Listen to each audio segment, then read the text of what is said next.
Welcome to the Deep Dive. This is where we cut through the noise to deliver the essential insights you need to stay ahead. And today, in Deep Dive 346, we are really focused on how the major AI labs are handling some massive interconnected problems. That's right. We're talking about internal visibility on the one hand and the external scaling of these really complex workflows on the other. I'm your host. And I'm your expert guide. Our mission today is all about understanding the competitive shifts happening just beneath the surface.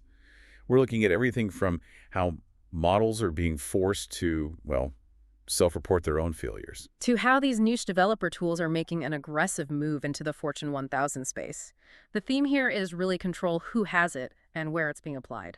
It's a packed deep dive today. It is. We're unpacking Anthropic using Claude as a research interviewer at scale, OpenAI's new technique to train models to confess their rule-breaking, and the deepening alliance between Google and Replit for enterprise coding. Plus, a full synthesis of the week's other strategic news and a rapid-fire look at the top productivity tools you need to know about. Let's jump right in. So let's start with Anthropic. They've just launched what they're calling the Anthropic Interviewer. This is a Claude-powered system that, it fundamentally changes how qualitative research gets done. And they debuted it with findings from a study of 1,250 professionals on their relationship with AI. This really moves so far beyond just simple analytics. The interviewer is designed to handle the entire research pipeline. Right. It doesn't just ask questions. It plans the workflow. It runs these conversational, 10 to 15-minute interviews with people. And then it clusters the themes for human analysts to review. They're scaling a process that used to be incredibly time and cost-intensive. So what did they find? The initial results from those professionals, they reveal a workforce that's kind of caught in a state of high productivity but also high anxiety. Exactly. We saw 86% of workers report that AI saves them time, which is a massive adoption signal. But at the same time, 69% noted a persistent social stigma around using it. And 55% voiced real concerns about their future job prospects. That distinction is the real story here. The qualitative data surfaces this clear gap between efficiency and a sense of emotional safety. For instance, Creative specifically said they were actively hiding their AI use from their peers, and that was tied directly to fears about job loss. And you see a different flavor of that with scientists. They expressed wanting AI research partners, but they don't have that full foundational trust in the model's output for mission-critical work. Not yet, anyway. This is significant because it's giving us this unprecedented visibility into the human side of the AI rollout. And Anthropic is releasing all 1,250 of those interview transcripts publicly. That creates a huge data set for anyone studying how this tech shift is actually impacting human behavior beyond just usage metrics. It gets at what people feel. Okay, so moving from analyzing humans to analyzing the models themselves, let's pivot to OpenAI's new research on something they call confessions. This is a fascinating technique.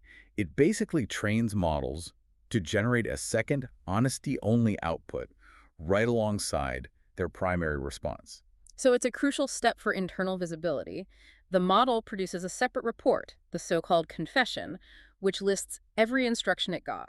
And it reports precisely whether it actually followed them. It details any shortcuts, any deceptive actions or rule violations it took to get to that main answer. So if the model takes a manipulative shortcut to produce a better-sounding answer, it immediately rats itself out to the researcher. That's it, exactly. And the mechanism is clever. The admissions carry absolutely no penalty.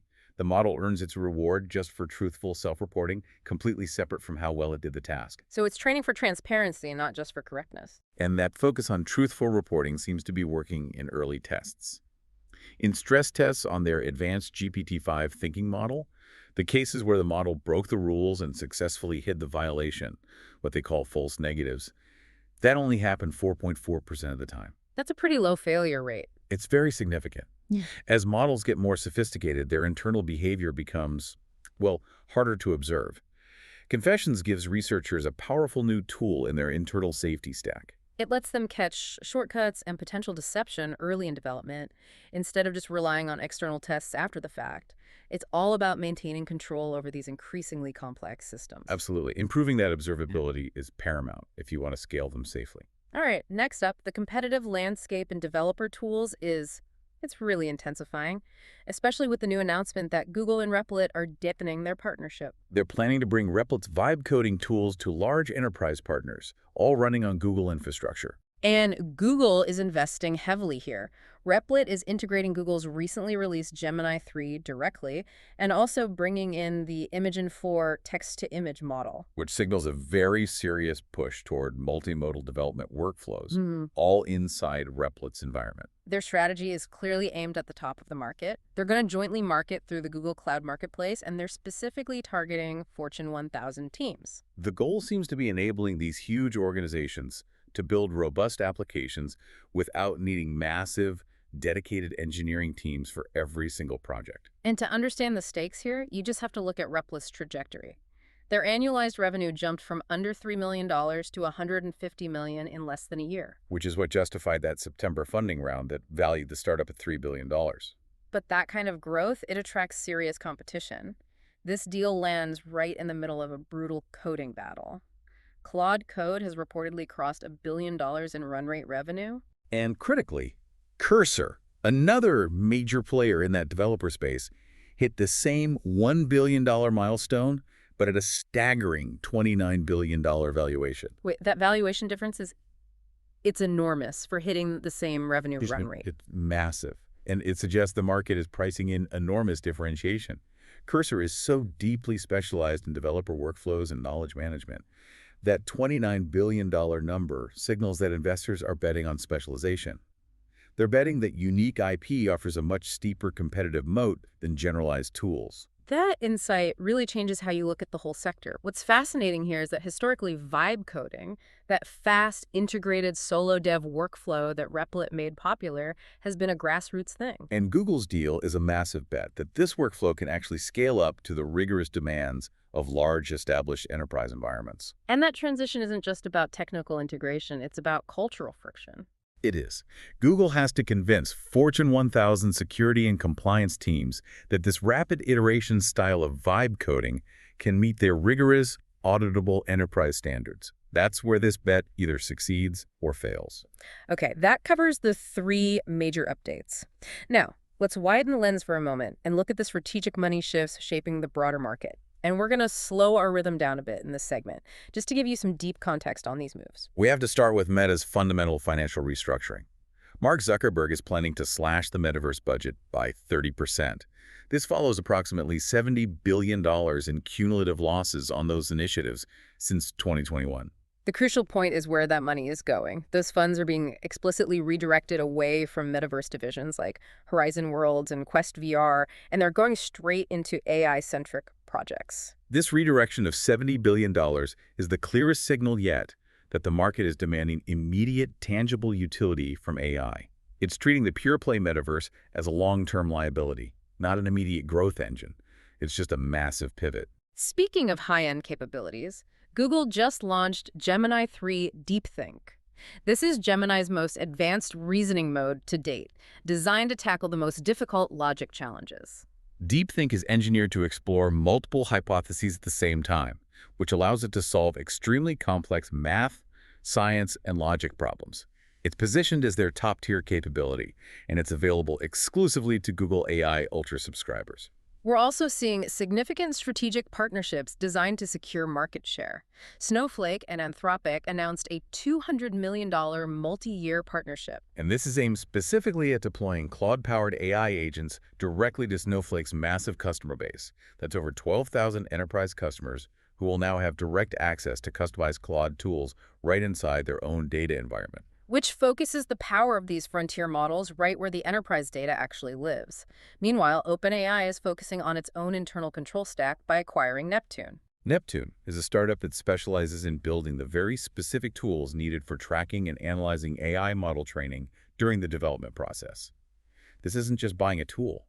It's a recognition that their internal model development has become so complex they need dedicated observability tooling just to manage it all. We also saw some industry commentary surface at the NYT Dealbook Summit that really highlights the philosophical divide at the top. The Anthropic CEO made a public statement, noting that some leaders in the field just want to YOLO things, or just like big numbers. That jab about YOLOing things really crystallizes the tension we're seeing. It's this philosophical battle between cautious, aligned development and the relentless pursuit of sheer scale and speed. It defines the competitive lines in the sand.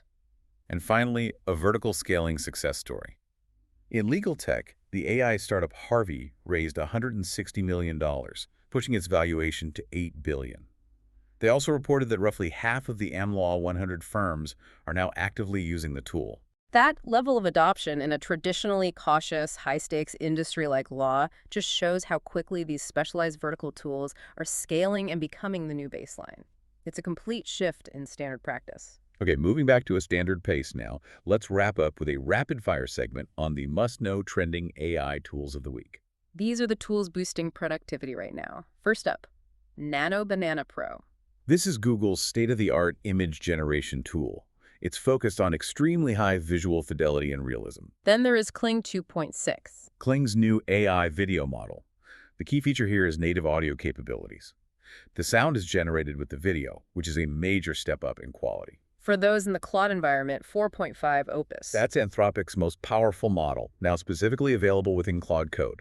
It brings maximum performance to developer workflows where precision is everything. For content strategy, check out Contenov. Use case here. Turn any topic into a complete winning content strategy framework in minutes. For designers, there's Falva. Falva is an infinite canvas tool. You create a visual, and then you use AI to seamlessly expand and enhance the scene far beyond your initial frame. And for product developers, Crow. This lets you embed a chat-first AI copilot into any product in minutes, handling deployment and maintenance for you. And finally, FlowLens. This is a targeted tool for debugging. It gives your AI coding agent complete browser context so it can debug autonomously by seeing exactly what a human developer sees. It really speeds things up. We covered an incredible amount of ground today. We saw Anthropic reveal these deep psychological conflicts facing the modern workforce, and OpenAI focusing on internal control by forcing models to confess their deception. The competitive dynamic is so clear. The race isn't just for scale, it's for specialization and internal visibility. The strategic deals we discussed, like Google's bet on Replit and that massive valuation disparity in the coding sector, they show the market is valuing defensible IP over generalized models. This focus on visibility and control is what defines the current moment. The tech is advancing so quickly that the biggest challenge is no longer can we build it. But can we adequately understand and manage what we have built? That's the question shaping every partnership and every research paper right now. If you enjoyed this deep dive, make sure you follow the show and share it with others who want to stay informed quickly. See you in the next episode.